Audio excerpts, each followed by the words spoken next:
Hello, friends, and welcome back to another Needlessly Nostalgic. I'm your host, Tyler Nichols, with my other host, Lance Velchek here, and we've got a real fun one today, so I'm real excited about this. Lance, how you doing? Doing good, man. Living life, working, eating, continuing the trend of surviving the best I can.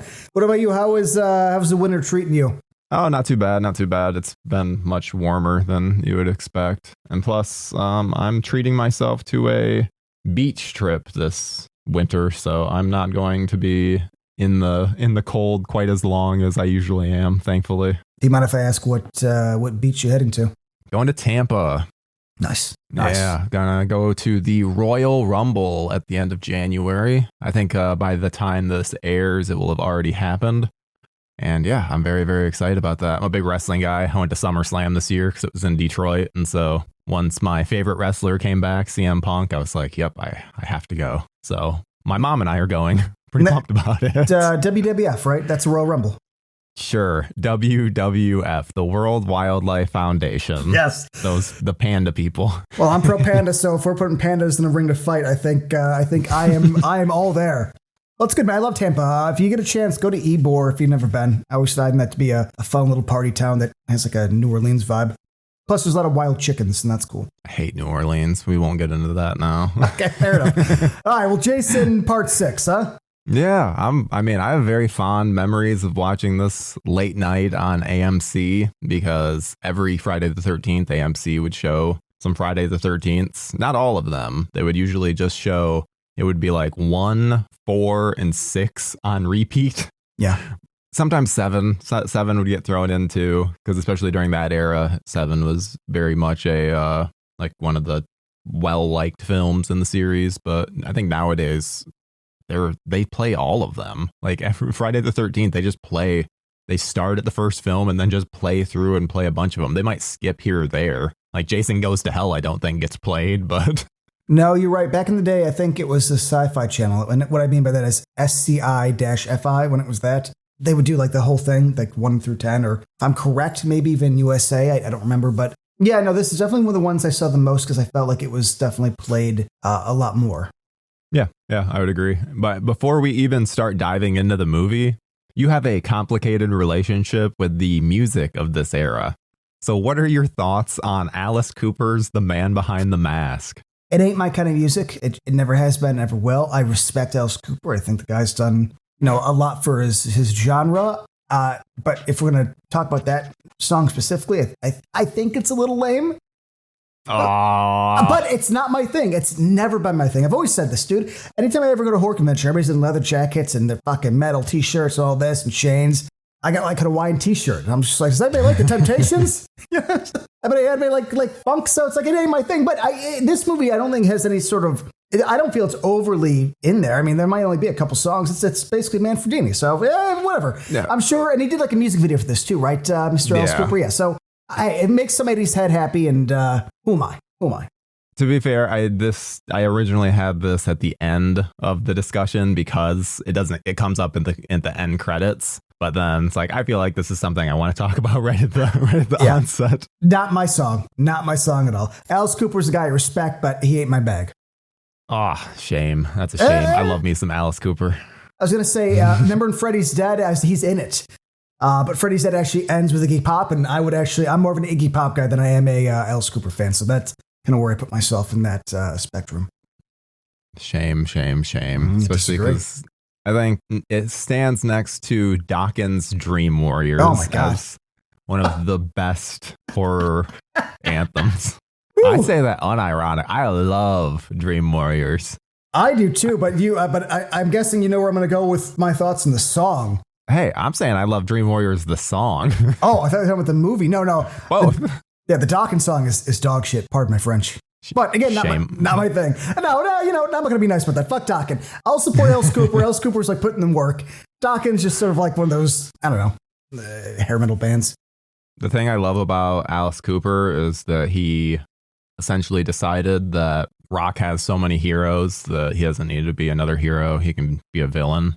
And so he really leaned into that. And I loved how much he took on the villain persona. And that's why he's so like ingratiated with horror. So I don't know. I'm always a big Alice Cooper fan, especially, I mean, Wayne's World. Come on. Come on. I said I support the guy. I support the guy. I have no issue with the guy. You know, he does well. No, yeah, of course. In Wayne's World, it's Wayne's World 1. Yeah, we're not worthy. We're not worthy. Yes. He puts out his ring finger. Yeah. All right, let's get into Friday the 13th, Part 6. Jason Lives. This is from 1986, directed and written by Tom McLaughlin, starring Tom Matthews, Jennifer Cook, Renee Jones, Carrie Noonan. Lots of fun people. So, this movie is widely considered the best Friday the 13th, which I think is very ironic because it is essentially a satire of Friday the 13th. So it cracks me up that it gets the placement that it does. So, I mean, I say that, and I also consider it to be one of the best Friday the 13ths. I think that the intro is essentially proof as to why it's so good, because I think this is the best intro of the entire franchise. 100% agree. Yeah, it's more satirical. Part of me is like, I would argue, I think the reason it's the most popular, and whether this is somebody's favorite or not, this is one of those examples of, it doesn't have to be your favorite, but you have to admit it's on a technical level the best. I think so. That's, it's tight, it's fun. The kills, it's still gory enough. It goes through all the right check marks. But this far in, humor is needed, and I think it just works with the Jason character the most, because I've always said after so many entries, you can't be scary. You really can't. Like you become boring. That's actually my big issue with the Halloween series, is that like if you don't acknowledge some sort of camp or schlock, you're going to put yourself into a box. And this, I think, walks good level though, because you're right, it is satirical and it is kind of making fun of itself, but it's in a subtle enough way. And I know subtle is not a great word to use for this movie, but they still take Jason seriously. And the kills are still, impactful. And you're not like, oh, well, haha. It's like, no, they're all going to die. And so I think that's the good line to walk. It's situational humor, yes. And it's based on our knowledge of Friday the 13th. That's why it works so well. It's not just a little black boy being sassy to his babysitter, or two cops just talking about their sandwiches. It's something that is actually situational. All the stuff that is being commented on is being commented on because of the history of Friday the 13th. And I think that's what makes it work so well. And that's why the humor doesn't come across as, unnecessary and or not from this series. Or, over the top, or does it undercut the tension, which is always my big issue. Yeah. I thought about you actually just doing a little research, and I've seen this so many times, but I guess this little fact I never knew. I'm sure you did, but I didn't know that this was a big influence on Kevin Williamson when he wrote Scream. It's because he liked the meta nature of this movie. And I was like, okay, that makes sense. Scream's a little more heavy-handed, but Scream also, I think, pulls off the same exact thing well, where it's referential, it does kind of poke the murders and the story, it's taken serious, and I like that balance. Yeah, I think that there are times where they don't do everything completely how I would want them to. Like, there's no nudity. The gore does get cut a bit because of the MPAA. So there are still the hallmarks of what draws back a Friday the 13th with MPAA censorship.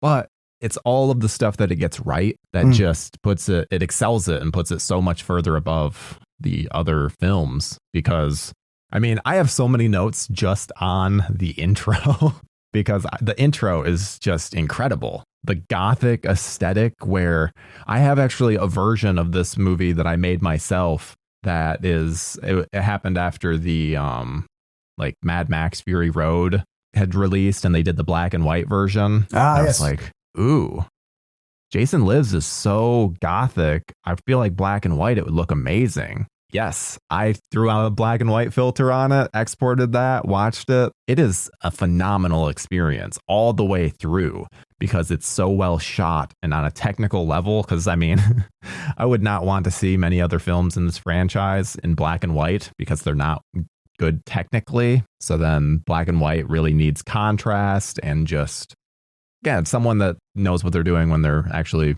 making the film. I think 7 might work as well. but even then it might be a little too lit. I don't know. 6 works perfectly because Tom McLaughlin literally was using Universal monsters and Hammer as like an inspiration. Yeah, I mean, the graveyard scene is one of my favorite scenes of the whole thing. Exactly. Lightning and wind. I mean, it's very over the top, but it's not, though, because, again, it's treated seriously. But you're right. It has that sort of fantastical nature to it, and I love it. You said about the Universal monster, he brings back Jason with lightning. Electricity, just like bringing back Frankenstein or making Frankenstein come to life. Same, parallel. Which is amazing. This is the intro to 5, except done right. They do pretty much the exact intro, but this is showing what should have happened because everything in 5 with that intro, it's so fast. There's no reason for Jason coming back. They take all of that stuff and they're like, okay, we're gonna give reason to all of this and make it so it actually makes some sense. And they're wise enough to see that being a great way to bring him back, a very iconic and cool set piece. Like they saw potential, and I like that. And this. I mean, the maggots on the face, even the effect of the electricity in the little fence post. Like, I like how that looks. Yeah. It furthers that whole satirical look because the whole satirical thing, because we get the whole irony of the fact that the opening shot is essentially Tommy looking super determined as he's driving down the road. Looks like a fucking badass, where it's like, this man, yes, this guy has the situation under control. And then it's like, if he had just stayed put and done nothing, then no one would have died. He is literally the impetus for everyone's death in this movie, which I think is amazing. Jason was dead. Which is, a weird little, it's weird because it's like, okay, he actually was not only dead, but rotting. And there's 3 times we're like, okay, he's dead, let's go. And he has to that one last poke, and it's like, but it keeps us zombie Jason. So good. Well, and we get the establishment too of, okay, this Jason is supernatural because he fucking punches through Horshack's chest. And then is out immediately. It's like, okay, we've got it established right off the bat that this Jason can do insane things. So now anytime that he shows up, you're like, oh fuck. It raises the stakes in the best ways. Brilliant. Yes, absolutely brilliant. And I also think too, I wasn't a big James Bond guy growing up. I didn't actually visit the series until my late 20s. So this is actually the first time seeing the gun barrel sequence. Yeah. I mean, since I hadn't seen a James Bond movie at that point, this is the Jason Voorhees slashing sequence, not the James Bond gun barrel sequence. It's a great way to set up exactly what you're getting. I watched a lot of them when I was little just because it was always on the TNT marathons. Plus, you got to remember, I'm of the generation that I got GoldenEye the day it was released on the N64. So even as a kid, I always liked it, but it's cool. It's a cool, awesome nod. And again, in the wrong hands, that could be so stupid. This movie really should fail because it's really juggling quite a lot. Putting in that is almost too much. Guess what? It works. It absolutely works. And it does. In no way does it ever feel like I'm like, oh, well, they ruined Jason. It's like, oh no, actually, Jason's the coolest he's ever been. Because now, like you said, he's superhuman. Now it's like, okay, before, we could get away. It's like, oh no, if he even gets near you, you're dead. You're dead. There's a scene a little further down where there's that angry sort of misogynistic guy that's playing the paintball and he's all pissed off. And Jason rips off his arm and throws him into the tree, but then looks at the arm in a surprising manner because he himself is like, oh, looks like it came back with a little bit more, a little bit more gust. Yeah, it's like he's almost like it's like a child. And it's like, oh, I didn't realize that I could break my toy that easily. Exactly. And so I also like that it proceeds right in. I mean, we get I guess before even getting into the counselors, because I do just want to mention that it's the best throw to credits as well, because it's the lightning strike, Jason turning turning with that post where then it does these smash cuts getting closer and closer to Jason's eye until they then do the James Bond intro. It's like that. The sound design on it from Manfredini, everything about it just works. It works very, very well. And I've used, whenever I have to show Jason in a video or something, one of the first clips I think of is this Jason turning around with the post and then Jason like rising up from the water in part 7 with like where it exposes his rib cage and spine. It's like there are these moments that then it's like, oh, yep, you gotta show Jason for 2 seconds and really need to get across like Jason's fucking awesome. It's like, yep, use these clips. It sums up this entire movie. But you got to remember, though, he puts on the mask, which I think is so cool. Yeah. Like, you know, he could, I mean, it's Jason who's going to have it, but I like the idea that it's shot from the back, he puts it on, then he turns, and then smash cuts in. It's so cool, dude. It is such an iconic and badass way to be like, Jason lives. You know, then he does the Bond thing, and then the blood goes under the name of the actual film. It's probably the best. And I agree. I love 7 a lot, so we'll get into that obviously next episode. Yeah. But this is probably my favorite intro to Jason out of all of them because you couldn't get cooler. Yeah, it looks great, and I also love the look of maskless Jason. I know you prefer part 7, like that mask because it moves around, and there's something about this one though. I think it's because we get the close up of his eye, and the makeup is so well done. I don't know. I've always really dug this makeup. I like his face, actually. My only issue with part 6 is it's too enshrouded in darkness. Because I like that it's essentially like a mummy face. It's a cool face. Mm-hmm. But because of how it's shot, and I know it's for stylistic reasons, you actually don't get a lot of detail. But if you go online, you'll see what the detail is. It's like, oh, there's really cool detail. I wish they would have lit it a little brighter so we could have seen at least one close-up shot of it. Because with the darkness and the cobwebs and stuff, you don't get a lot of the bone around the mouth and the decay of the face. I will say, I think seeing this, it almost feels like more of a play off of his part 3 look with because the cheekbones are very, very pronounced. We talk about how the continuity in this series is awful, but I will say that at least Jason's face, it does seem like it's there is a little bit of a continuity in terms of it's like his face breaking down. Like I could see these different masks being an evolution of the prior. Yeah, and the Jason face, always have the droopy eye ish, and then the one is gone. And yeah, but I'm saying but the detail wise, I like the detail in these pictures that I feel is a little covered up in the movie. I just wish we could have saw a little more. But I like the mummy Jason face a lot. I would say it's actually my second favorite. I would put this face over 4, which I know is probably the most iconic, if I had to guess. Yeah, well, and you saying mummy definitely, because I just keep thinking of then Boris Karloff as the mummy in the old Universal. And yeah, especially in the close-up, it very much has the same kind of texture and design. So I'm sure that's what McLaughlin was going for. Yeah, I would say you're probably correct. Yeah. All right, let's get off this intro. Let's get into the good stuff, because we get the standard Friday the 13th credit sequence, but the thing I love is that it cuts right into the main counselors showing up for camp and getting killed by Jason. I've mentioned in the past how much I love the power dynamics at play in these movies, and specifically at the camps. And so getting rid of 2 of the people that are like the most in charge just immediately throws everything into disarray. And I love that. It's also, I never knew his name. I always call him the guy from Ghost. But yes, the guy from Ghost. But I mean, that's like that's a pretty solid actor. Like even when I was younger, I was like, oh, they got a good one in this one. They got a tall order. And then immediately kill him off in an amazing scene. Amazing. How it shots when the girl ducks from the fence post and Jason immediately course corrects to get her, I think is a detail that nobody mentions enough. It's like, it should just go straight in. But he's wise enough to go straight in and then try to follow her as she's escaping. I was like, that's a smart move. And this is what I like. This is where Jason starts to be a little smart.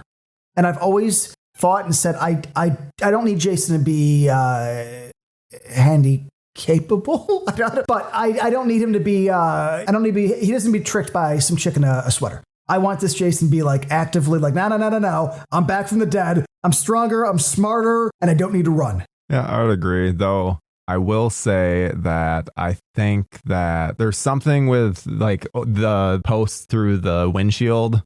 That was an accident. That was something that almost killed Nancy, whatever. Well, not killed, but she would have been hurt because they were not meaning to do that. Him following. It was an accident. Like the momentum. It's like him hitting the glass, like shifted it, and so it it ended up going towards her. Complete accident. I wanted to mention that. It's mentioned in the Crystal Lake memories. Well, I guess I do have good recall with certain things. I'm going to argue, though, that that's a happy accident because it actually makes me think that, I like Jason more because that seems like a good way to sort of course correct. But I feel bad that it almost hurt somebody. But in the end of the day, I think it makes the scene a lot better. So, hey, that's acting, baby. You got to risk what you risk to get your shot. I know that there were instances any stunt person, which she's not a stunt person, but any stunt person will tell you, like, if I get injured, use that take. I want you to use that. Like, so the fact that this was an almost, it's like, no, you got to make sure you use it because it works for the movie itself. We now get a great moment. Like you had mentioned, like, it now makes Jason look even smarter. Yeah. And more tough. Yeah. When the counselors are, because these people die fairly quickly, they do the little, and I should mention too, I like any guy wearing a hockey mask is never friendly, or like that little line that the girl says. It's like, again, the satire, the fourth wall breaking, because it's all based on the stuff we know from this franchise in the past, where it's like, oh, this is bad. This is the kind of stuff that the audience is saying, and now the characters are saying it themselves. Some scary guy in the middle of the woods, absolutely, and that's a wise thing to say because even not being aware of these movies in existence, you would say the exact same thing. Yep. And then we move into meeting the other counselors, and the counselors are just okay. Outside of Megan, no one is really developed. This is definitely one of my least favorite. What about the guy? Groups of people. The guy that's like trying to, is talking about the rocks in the ground. I forget his name. I like that guy because he's clearly just sort of winging it. I don't know. It's a funny moment, but I think the biggest thing is I like that then the kids, the two boys, almost kind of call it out. Yeah, oh yeah. Of the bullshit. So I like that. There's moments that it works well, but like the campers work well. I never hate the campers. It's just, I've mentioned in the past episodes, I usually love the leads in this and love the campers, counselors, whatever. And this one, it's like outside of Tommy, I don't really care about anyone. Oh, that's fair. That's fair. Even Miss Jennifer Cook playing Megan, she's fine. Yeah, fine. But fine. Yeah, and she's the best of the side leads. Yeah, her main motivation seems to be making bad decisions and going after bad boys. Yeah, she's horny and wants to rebel. Because like Tommy has almost reached Crazy Ralph levels of you're doomed.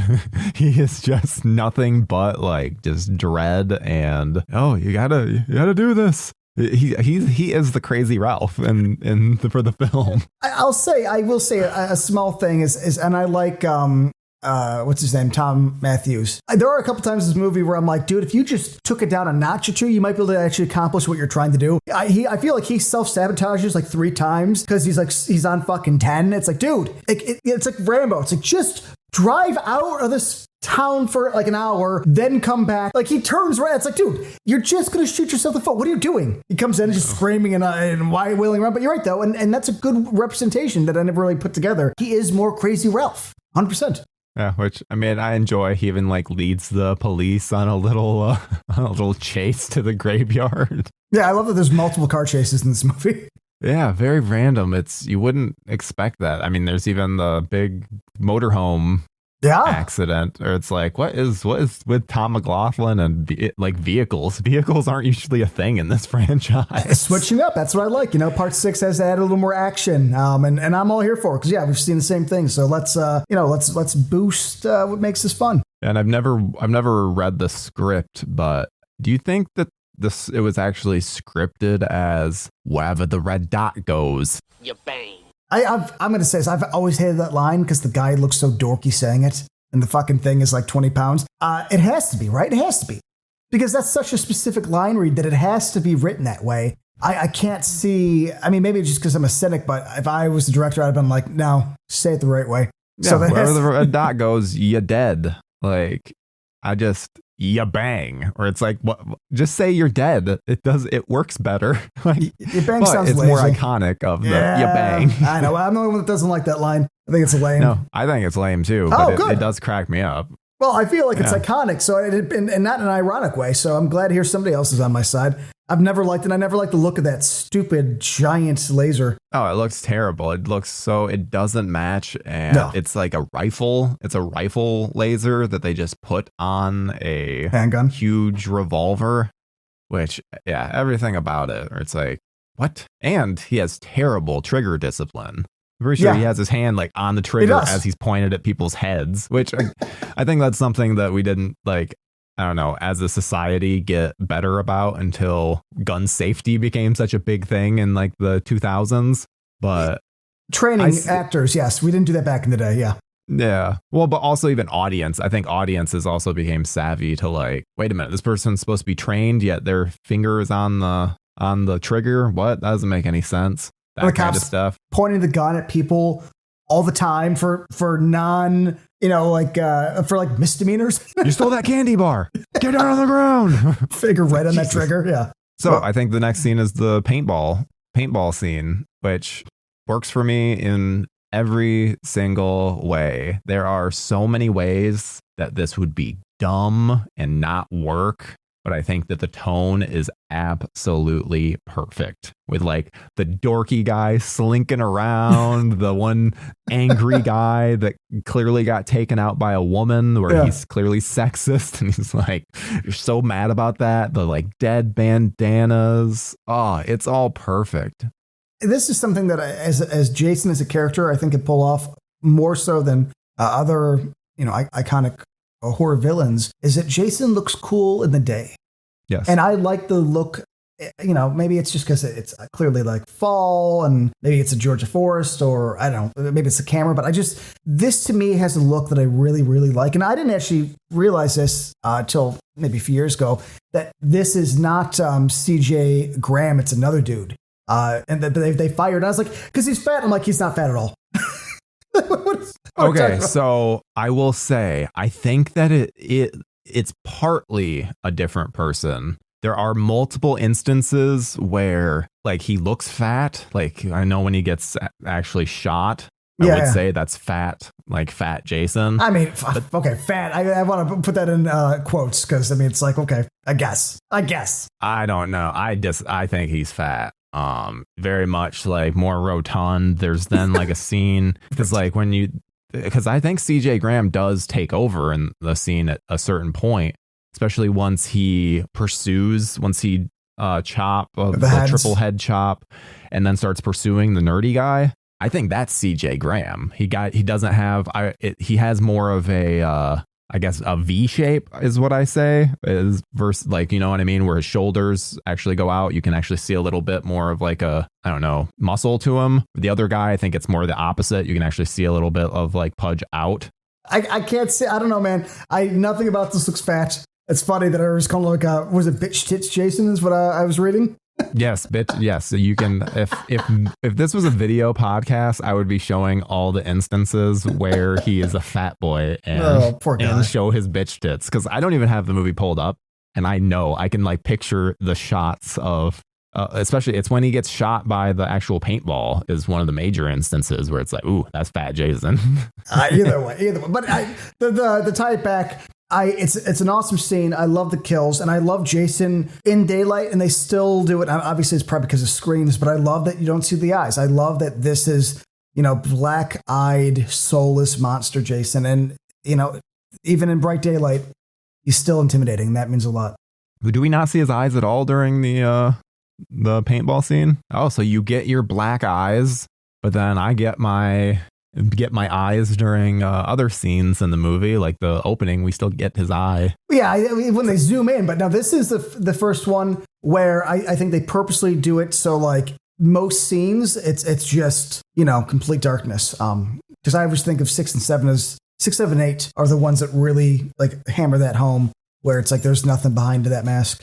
There's a weird pairing that I would say happens where I would pair the first 3 films together, but then I could also see people pairing the first 4. But then I also pair like 4, 5, and 6. But then I would also pair like 6, 7, and 8, where it's like you have these like kind of different trilogies that you can do within the franchise. I like that. It's the same. I mean, it's similar to Halloween too, where you can pick and choose. True, but it's funny you mention that because I feel like Halloween, it's like socially acceptable. Like, no, these are the hard lines. But you're right. For Jason, it seems very sort of like choose your own adventure. It's like, oh, whatever it means to you. There's not like photos online where it's like, no, this is timeline 1 for Friday the 13th. This is timeline 2. It's like, well, are you a hotter era? Do you like the 1 through 4? Or do you put 5? It could be the Thomas Cherry. There's I don't know. It's a nicer, kinder way to go about it where it's like, whatever you want to do, just do what makes you happy. I mean, I think that this is a series that just has very mixed things happening with it because arguably everyone's favorite Jason, Kane Hodder, is in arguably the worst Jason movies in terms of, I know, you're looking at 7, and I love 8 too, and I love Jason X, but like in terms of how everyone else views this series, it's like those are the lower tier. So then the fact that it's like that also speaks to Kane's performance because obviously he just does such a good job. But it just shows of like this is a very weird series just from like and even this film, it's like it gets so many things right. Yeah. But I mean, there's no nudity.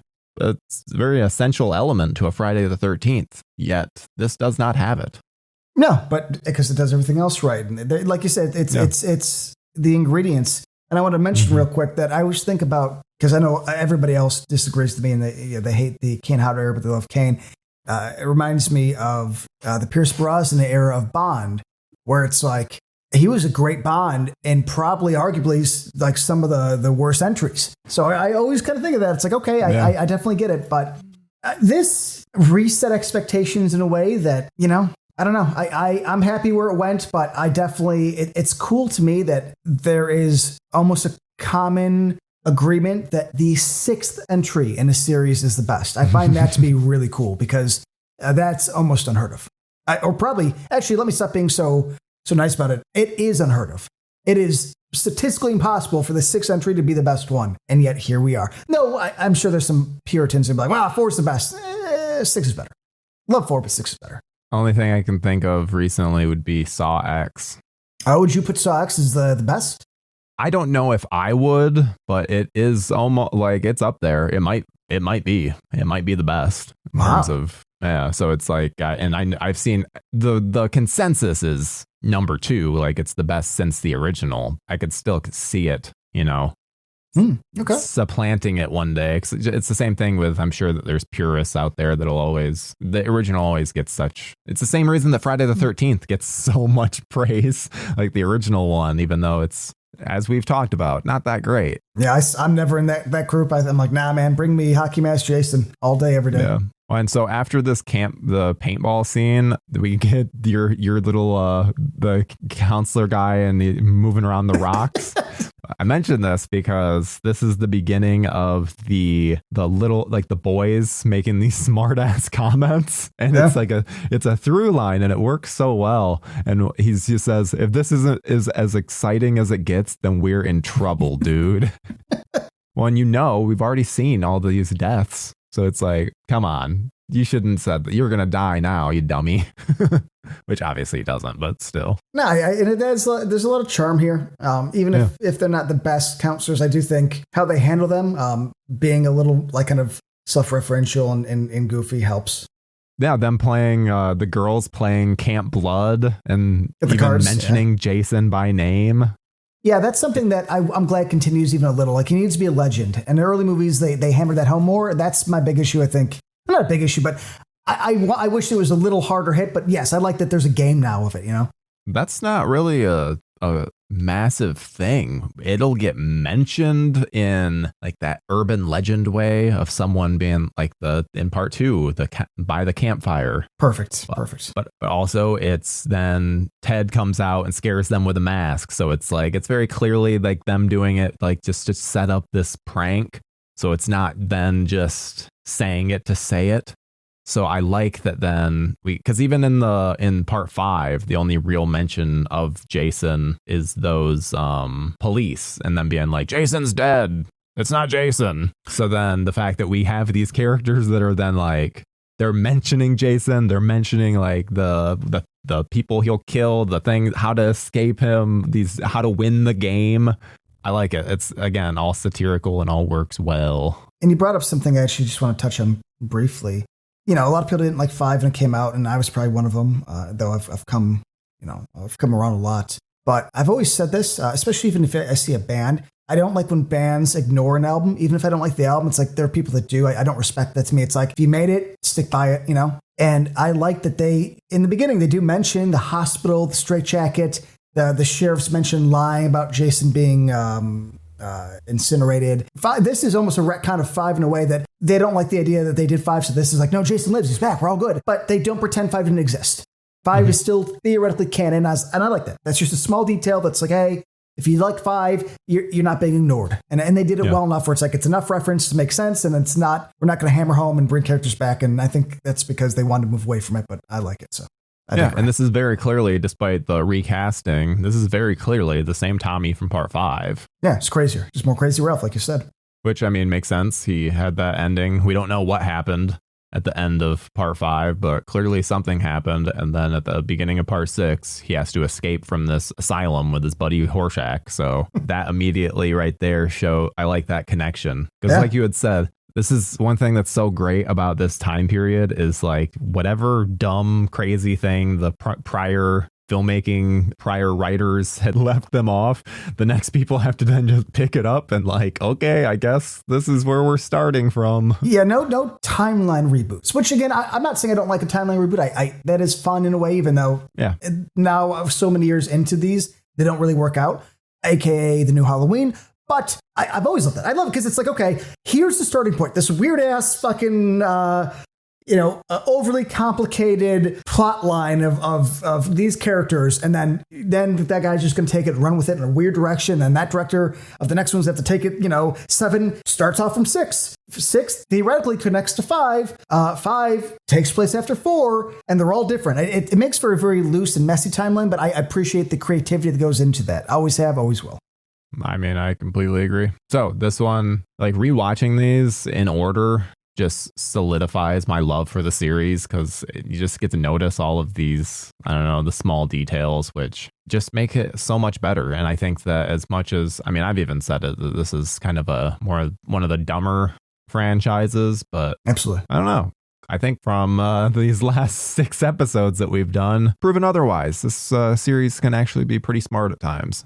Oh, no. It's dumb in the sense that it's very meat and potatoes, but it's my favorite. I've always preferred it because it knows what it's doing enough. And if these were just dumb and I got nothing out of it but a kill, there's other series that probably do that better. There is a charm to these, a youthful charm. And let's move on to what might be my favorite scene in the movie. Outside of the intro, I love the intro. The camper, the mobile home. So I should say, too, originally that this was supposed to feature nudity, and it was in this scene. However, the actress, when they went to film, refused on the day. She said it wasn't in her contract. Which, fair, Which, yes, fair for her. And I'm sure as the producers are like, not in her do we have to put it in her contract? She agreed to a sex scene. Like, we just assumed that she knew. The guy's nipples are shown a bunch in a way that actually looks like it's like pulled up like he's a chick wearing a top, and she's very dressed for getting she's wearing a damn near like a coat as far as I'm concerned. Yeah. But I do like that where she's like holding a little bit longer to the end of the song. There's 10 minutes left. I'm like, what the fuck? What is this? Like, shut on, you crazy diamond? The look on his face when she says, I think she says like just 10 more minutes. Yeah, but that means it's been going. So it's like, what is this epic masterpiece of a song? I just have assumed that they were listening to an album, just the full album, and then it had just started the new song. But regardless, the fact that I don't know, I love that he is just like that look at his face, wide eyed of like, excuse me? No, this is about to end. I don't care what, if you want to finish this song, it doesn't matter. Show what you got. But yeah, immediately finishes. And they, I always love things like this because I always think of 5 when there's that awesome sex scene in the woods and the guy immediately gets up. He's like, I gotta go. And the girl gets up and just goes straight across the camper. Like it's something in these movies where people, they come and they're like, I got things to do. The lights, Jason gets the lights out. And so then once they don't have lights, that's when they're like, okay, we're going to go. So they're smart. Yeah, but she gets up real quick. She's done. She got hers, or not. Actually, I don't even know if she got hers. She probably didn't get hers based on the dialogue.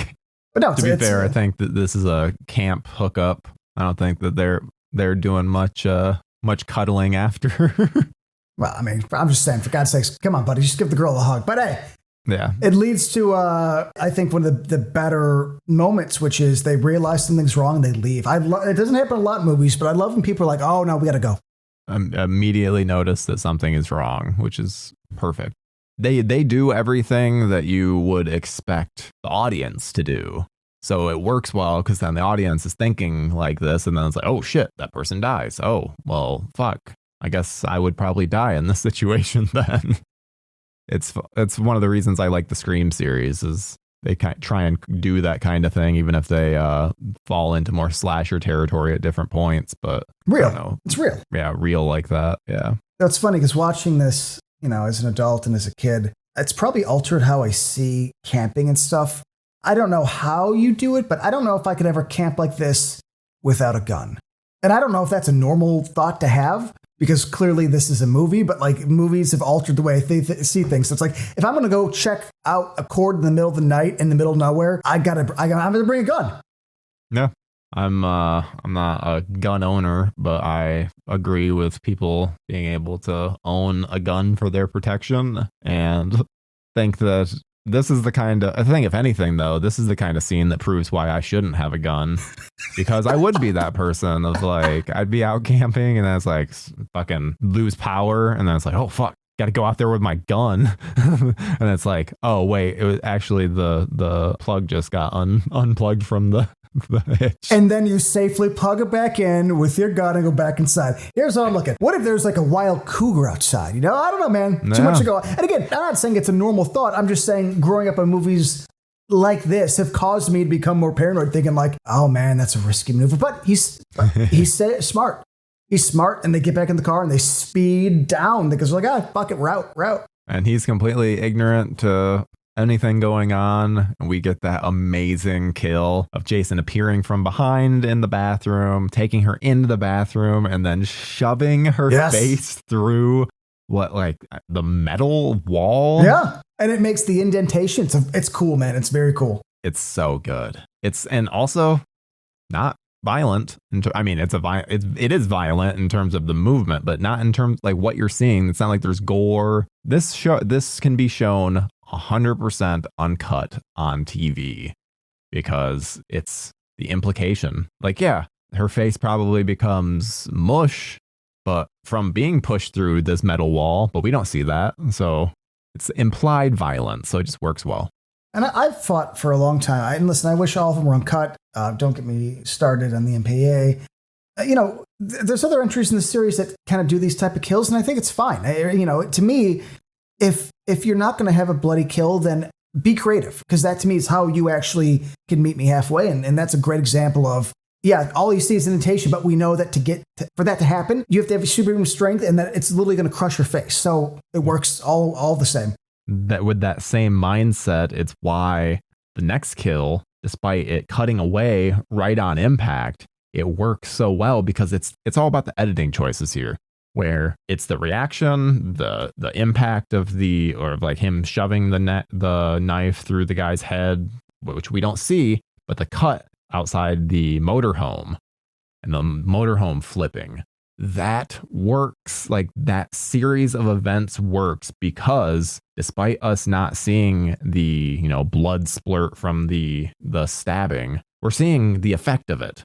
it's not just then cut away to another scene, which happens all the fucking time in this series, especially, I mean, it happens a lot in part 7 because it got just raped by the MPAA. But with this one, we're still getting the money shot, even if it's not the money shot that we're expecting. Because the money shot is the amazing flip of the RV. So you're right. We don't get blood, but we actually transition into an amazing action set piece, which ends with him standing on top of this fucking cool shadow thing with the fire. I mean, that is actually the second shot in this movie compared to the opening in this cemetery, where I'm like, that's actually the two coolest shots of Jason probably ever. Yeah, that and him rising out of the lake in part 7. Oh, yeah, well, 7 has a couple. The mask being torn, like ripped off. I'm saving all my 7 stuff for the next episode. I'm actually purposely avoiding all of it. Oh, okay. Well, I think it all works because if I were to think of any other time, I mean, the only other scene I can think of is Jason Takes Manhattan with him being in Times Square. It's a brilliant scene. And that is absolutely one of the best scenes of the entire series, regardless of what people think. Exactly. It does a little spin around. He looks around. No, it's great. Yeah. And him on top of the camper. I mean, it's cool. I want one of those live backgrounds where then it's just like Jason on top with the flame smoldering, where it just like loops. I want that as a background. One of these days I'll figure it out. Do it myself. You ever see those? I don't know what they're not a painting, but they kind of look like a painting. You used to see them at like Swap-Rama and those kind of places where it's like a waterfall. It's a painting waterfall, but it's backlit and it has like some sort of motion that makes it look like the water's coming down. Yes. I want that type of Swap-Rama light painting with Jason on top of the RV where the flames are just sort of always flickering. That would be amazing. Yeah. I mean, it's such a good shot. It's iconic in every way. I was going to bring up, it cuts to Jarvis reading all these goofy books. Oh, is that the next thing? Yeah, it basically cuts to Jarvis like trying to figure out what to do. And he's like, there's an occult book and Alive Forever or some, I don't know the exact names because I don't write stuff like that down. I'm just going off of memory, but he's like trying to figure out how to kill Jason. They just like went to the library and got some books. I don't know. I think that's a fun He like comes in and out because he like first gets arrested, then they take him out of town and are like, don't come back, leave. And then he comes back and like gets arrested again. Half this movie is him getting arrested again and again and again. Tommy is useless. He is like that. And again, because it's set up right at the beginning of if he had just done nothing, then none of this would happen. So then the fact that every single time he tries and be proactive and do something, he then just immediately gets arrested and thrown in jail. Like, I love that. Jason Lives treats Tommy Jarvis as the same way Big Trouble taught Jack Burton, where like they make him think he's the hero of the movie, but he's not. He's actually the side character. And this, it's like, you're right. It's actually probably more Megan, actually. She's the one kind of saving his ass and getting him around. I mean, really, all that Jarvis does is get a book and a chain and get arrested 100 times. You know, like he kind of just is like the goofy sidekick that thinks he's the lead. He is the Jack Burton of this entry. 100% agree. I've never realized of just how much Tommy is just not good in this. Not just, I mean, I still love Tommy, but he's very useless. He's very bumbling in this movie that I had never realized before. But his success rate is like, it's like 2%. It's like, it's funny. I want to bring up the when Megan gets him, in the car when he calls her for the payphone, they're trying to figure shit out, and she's like, I'll get you. And they get chased by her dad. I want to bring this up because it's one of those things that I guess I've realized but never thought about. And for some reason today, it hit me as like my favorite line is when she puts his head in her lap because she's driving all crazy. And she's about to do this like crazy 180. And she says, hold on. It's going to be a hairy turn. Hang on. It cuts his face and like her crotch. That's an editor for you. That is an editor. I mean, the crotch shot always stands out to me, but yeah, I'd never caught the line of dialogue. I like a good Bush joke in my 80s movies, and this brought it on home for me. Well, based on all the other Bushes we've seen in this franchise, we don't even have to see it to know Megan's got a big bush. That's the 80s. It's just that time. That's the 80s, man. This is the era of Christy Canyon, and that's all I got. I don't know.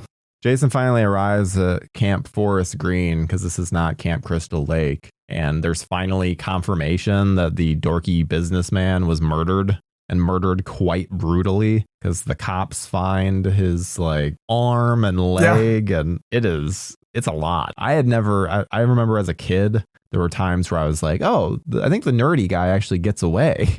No, he does not. No, he was dismembered. It's perfect. Yeah, because I wouldn't expect that guy to get away. That guy's bumbling. Yeah, no, that guy like, tripped a couple times like in this first shot. No, he ain't getting away. And then I like the sissy. She unknowingly opens a can of pop on Jason's head. Oh, she dumps it out. Yeah. Yeah, like I like that scene is very entertaining, because it's like, yeah, you're probably just pissing him off. Which then we have that great surprise where he just fucking grabs her, pulls her out the window, and twists her head. I like that when he pulls her out, though, the way that shot, it's clearly like she's almost straight. It's almost cartoonish. Because it means he's so strong and so quick that it's not just she kind of gets like pulled over. She's like pulled straight out. Pulled right out of her slippers. Yeah, it's I know. Amazing. And it's a great head turn, too. It's a great kill. Again, not super gory, but obviously creative sound design and just how it's shot. You could feel it. Similar to the part 4, the sleazy doctor getting killed with his head twisted. Yes. It's like, it's just you don't need to, I know both of those can get played uncut on TV these days, so it's perfect. It's violent without being too much that then gets cut in this era, because everything gets fucking cut. Which is funny, because, now the more we're talking about part 6, I keep thinking actually that this has kind of a similarity to part 8, where part 8, they specifically made kills that like didn't rely so much on gore because they just knew it was going to be cut. A part of me is thinking, I wonder if this had a similar thought process, because there are some little blood here or there, but a lot of the kills, not all, but I would say a good chunk of them happen to be kills where you don't need excessive gore to sell it. Yeah. And this is so smart too, because technically we get probably the most violent kill in the entire franchise in this, but they don't show it. No. The redhead getting killed completely off. It's off screen. It's her being freaked out at the door being open, and then Jason appears in the doorway, shuts the door. We don't see it until the cops come to Camp Forest Green, and Megan's dad opens the door, and that cabin looks like it was from the Evil Dead. It is just covered in blood and gore, to the point where I'm like, was Jason just like spinning around like with this girl's body, just like pulling off limbs That's and continuing to spin? Yeah, it's more of it's just like the set design gives it so much more crunch, I guess. Yeah, which there's absolutely no way that we would have been able to see any of that, like especially that in this era. But it's okay for us to see the aftermath, and the aftermath is disgusting. This movie doesn't get shit for this, as I think later entries do. And a part of that is probably how it's shot, and a part of it's probably everything else around it really working to its benefit. Yeah, I agree. There's so much of this that it's Tom McLaughlin has to get so much of the credit, because he just clearly understood the assignment in such a impressive way. And I think next to the prior director, Danny Steinman, who I think did not understand the assignment at all, and was just looking to make whatever movie he possibly could. Director for hire for sure. This guy had a vision. Absolute vision, and it's great. Like, we get more of the kids stuff in this, which like, so what were you going to be when you grew up? Like, that's amazing. I like that there's kids in it also. Like, this is the first time that the camp is open and it's an active kill scene. And I like that a lot. That should be something that we revisit. Obviously, probably a lot that has to do with kids are annoying to have, and there's a lot of laws, and it's probably a pain in the ass. But I do like the idea of an open, active camp.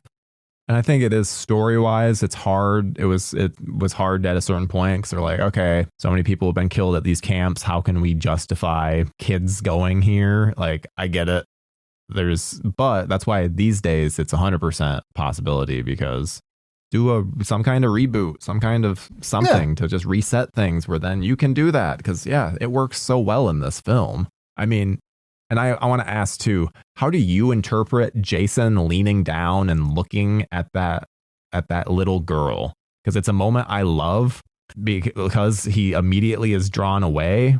It's like he has that line, but I mean, I wouldn't be opposed to him killing a kid at some point, but they would need to be a bully. That way they get that parallel with Jason's youth. Like that would make sense of like, ooh, Jason sees this kid that's being bullied and he murders the bully even though he's a kid. It's like that is the only way I could see him like murdering a child, because I think in Jason Lives, it just seems to establish of like, yeah, he's just not really interested. Yeah, I mean, I think I take it this hopefully the intended way, which is he's curious about the kid, but he, you know, that's his connection to anything, and which is it's like he's not killing kids because that's not his priority. The priority is always going to be the teens that, you know, caused his death. So this is just like one sort of like memento revenge flick where he's just trying to kill the same counselors and he just for some reason can't distinguish. I don't need him killing kids because I think you're right. Like it's just, if he did, I wouldn't be opposed. But unlike Michael or Freddy or any other character or even Chucky, the youth is actually tied into the character a lot more. So I'm okay with him not doing it. And I don't mind that this establishes in a way that he doesn't. Yeah. I would agree. I mean, if anything, I guess him being bullied as a youth is that anything that's even a thing until what, Freddy versus Jason? Yeah, I don't believe. I think Freddy versus Jason added that because in part one she just says like they weren't watching. Yeah, just weren't watching. Though bullying makes a lot more sense. I mean, bullying was big. I mean, it still is, but I mean, back in the day, it wasn't even acknowledged. So there's no way a deformed kid at a camp wasn't getting bullied. And I think that actually adds a lot to it. So it's like he's bullied, he's sad, and the counselors aren't helping him out. That makes you want to almost root for him. And at this point, as I've always said, we're on Jason's side. Even in this movie, I've said this in many of my videos. I like Jarvis, but I would 100% prefer Jason to jump on that fucking water and grab him down and drown him with him. I don't need a hero. Yeah, I'd agree with that. And I mean, Tommy's pretty useless in this too, because he even says at one point he's dealing with these chains. He's trying to put these chains on this rock, and Megan is on the deck, on like the dock, and he's like go to the kids, go do this thing. Or it's just like, dude, Jason's with the kids right now. You're telling her to pretty much go die. So like even that little thing, it's like he keeps everything that he says to do isn't a good idea, which then it somehow works where then he's able to get the chain around Jason's neck in the end. Think about that game plan though. I mean, I like the aftermath of it. I like the idea of when it's done, but the plan itself is the dumbest thing I've ever heard. So your plan is to basically need to be within like half a foot of Jason. You need to be basically in his you need to be so fucking close to Jason that you could get a thing around his neck, and then tighten it and then somehow get away. It's like maybe Jason from part 2, and maybe from part 4, maybe I'd probably not. But this Jason, the one we've established, like can rip your arm off with a single pull, and you punch through chest, and you need to get essentially like on him. And also it's like, oh, let's also go in the middle of a dark lake. It's like, dude, I mean, you had a handicap before, but now, and he sets everything on fire. It's like, dude.